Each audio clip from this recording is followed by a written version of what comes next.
Dr Metji, good afternoon. Thank you for joining us on the SABC at this hour. Good afternoon, and thanks for having me. So on the back of the ideas and the messages that have been launched by the IFP President, let's firstly look at the location of the manifesto. Also the turnout. We know that the party obviously enjoys support in the province, and they are currently the KZN Provincial Legislature's official opposition. Talk us through what you're observing on that front as we speak. I think firstly, the location of the manifesto shows that IFP is still much a regional political party. So although the issues that they've diagnosed about the ANC's failure to run a clean government, they are demonstrating that they are still a regional party, demonstrating by still aligning themselves with Mangosuthu Buthelezi. And I think if they've any desire to transform the party into a national party, there has to be some strategies put in place to ensure that IFP has a wider appeal in South Africa. But the location of the manifesto launch demonstrably shows that they are still much of a regional party, and they are looking more closely to KZN rather than across South Africa. Well, speaking about charting a new course without Prince Mangosuthu Buthelezi, also identity politics coming to the fore. How would you describe the IFP's performance in the province? I mean, we know if we look at the results of some of the recent by-elections in KZN, the party's been winning most of the elections. But talk us through, what that also means in the national picture this time round. I think basically for the province, they've been consistent, especially in the north. But in terms of being a ruling party in the province, it's going to be difficult looking at the emergence of the MK. Although the ANC has fumbled throughout the past 5 years, the IFP stands a chance of regaining some votes. But it's going to be so difficult considering that the MK is in place, and many people are still much aligned to the ANC in KZN. So this shows that it's just going to be a strong concentration of ideas between the three parties, but so much the ANC will still maintain dominance in the KZN. So let's get into that. Some of its policies that, have been highlighted. I wonder if you could speak to how right-leaning or left-leaning they are. Most of the election manifestos, two of them from the same venue were also launched. And I wonder if we look at how they all are going to distinguish themselves from each other. What comes to the fore on that front? How do we look at the relationship between the DA, the IFP, the EFF, the MK party as well, and the ANC? What are you observing? So the IFP has identified itself as a center-left, which is more closely related to the DA and the ANC.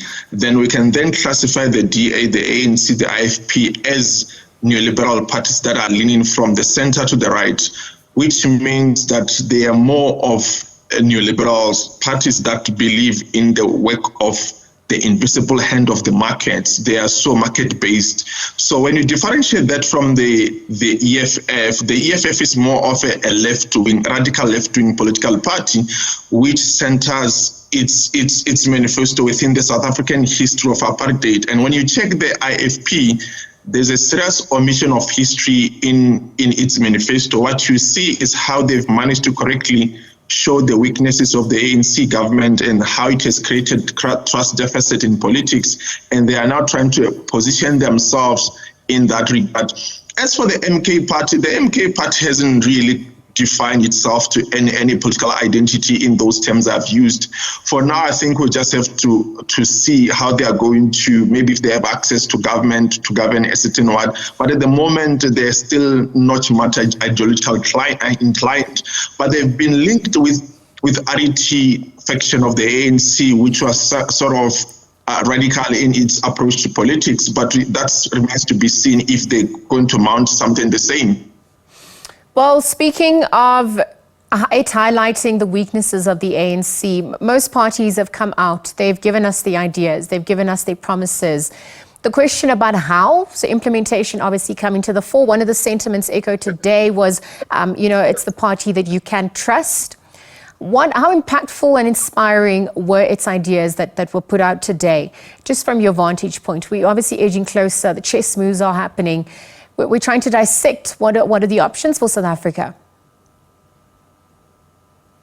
I think there's no anything new with the manifesto, really. The different thing is that they are promising to do things better than the ANC, because the ANC has only focused on the distribution of the social wage since 1994. There's never been a clear structuring of social and political economic institutions in South Africa. What they've done was to run them down. So the IFP is coming into that category and say, trust us, we are going to do things better. And they've talked about the issue of infrastructure. ESCOM, they are just saying to us that give us ESCOM, give us government, we'll turn things around. But as of how they are going to do things, anything that came out of their manifesto is the same as the ANC. The only difference is that the the IFP is asking to be tested, whereas the ANC has failed dismally since 1994. What about its own youth succession plan? What are you observing on that front?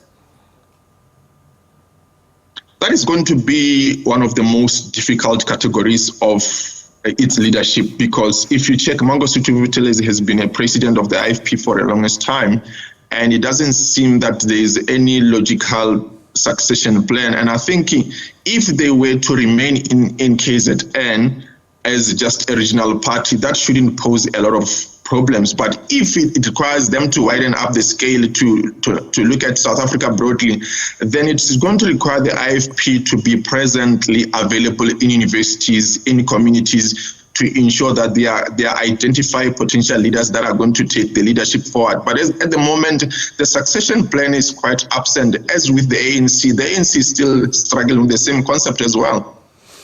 Dr.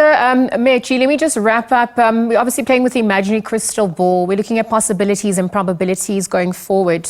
You know, the issues of coalitions coming to the fore, particularly in KZN, where we're looking at the dynamics unfolding. And I wonder what you'd like to say in parting, just your expectations for these upcoming elections for the IFP on the back of what had been announced and the dynamics unfolding.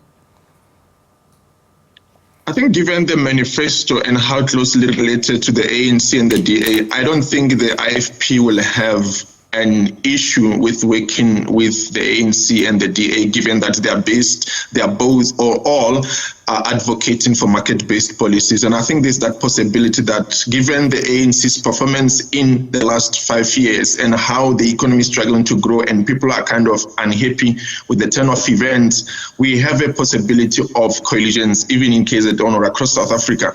And I think they can also consider working with the EFF, given that they are all having the same problems. They've diagnosed the same problems. The issue is that the EFF is a radical left-wing political party, whereas if you listen to the Hlabisa, he's constantly saying that they want to get rid of ideology, which then makes the party a more liberal party.